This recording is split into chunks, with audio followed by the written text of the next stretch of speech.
Israeli forces are carrying out military raids in several villages across the occupied West Bank for a second day. Israeli troops are in the Qalandiya refugee camp again, going house to house, destroying properties. The Palestinian Red Cross says at least 11 people have been wounded in Thursday's operation. The army has increased the frequency and intensity of raids in recent weeks. Palestinians in the targeted villages say the troops have been demolishing their homes and businesses as well.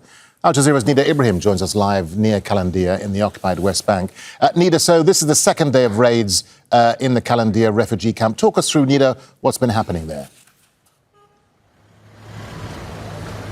Well, the Israeli forces are still surrounding the refugee camp, and now the change that is taking place, which is different from yesterday, is that they're blocking this road. We are at the outskirts of the refugee camp. This area is known as Kufr Aqab, and it sits on a main street linking Ramallah to Jerusalem. At the end of this road, there is an Israeli military checkpoint that allows people who have the Jerusalem ID to be able to get into Jerusalem. But at the same time, this road is used by Palestinians who want to get to the rest of the occupied West Bank. But now, as you can see, all these cars are taking a detour, trying to see if they can find any bypass, any road to be able to move. But that's highly unlikely because the Israeli forces are in different areas inside the refugee camp. They continue to intimidate people, they continue to disrupt lives, and they are going from one house to another. What we believe is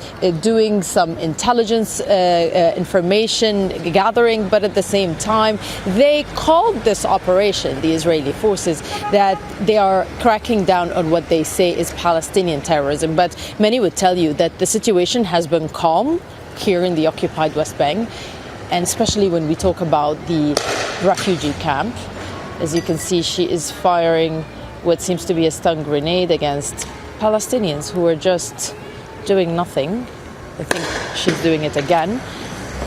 I don't think that was a stun grenade. That might have been a bullet. I'm not sure. She continues to fire into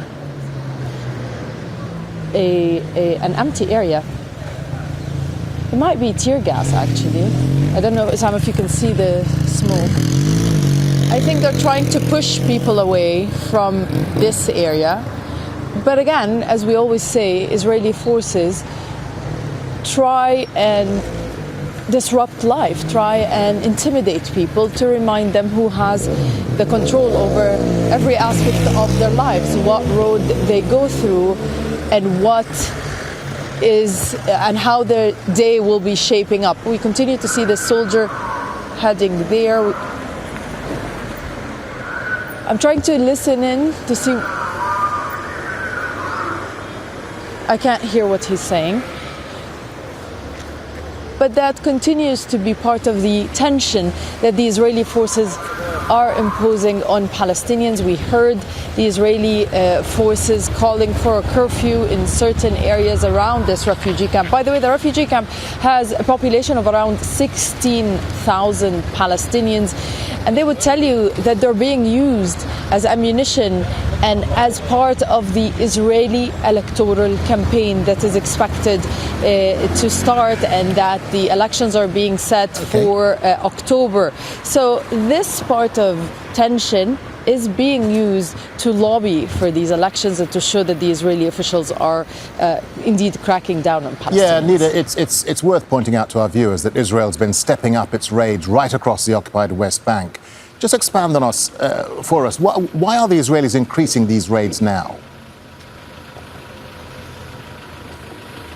Well, the Israelis have elections to worry about, and every official, every army leader or ex-army official, everyone wants to instigate against Palestinians, and everyone wants to show that that's how they appear in front of their electorate, in front of their audience, that they are the tough people of Israel trying to protect it. But again, as we see, as we've been saying, the situation has been rather calm from the side of the Qalandiya refugee camp. Life has been semi-normal, if there's anything normal under occupation. But when we talk about this step up in raids, it can be unjustified even from the Israeli security perspective, that they keep using security in order to crack down on Palestinians. Even from that perspective, many would tell you that there isn't really a danger coming from the refugee camp against the Israeli forces. But this is yet another chance for the politicians to try and show power, try and show force. And let's not forget that there is some movement happening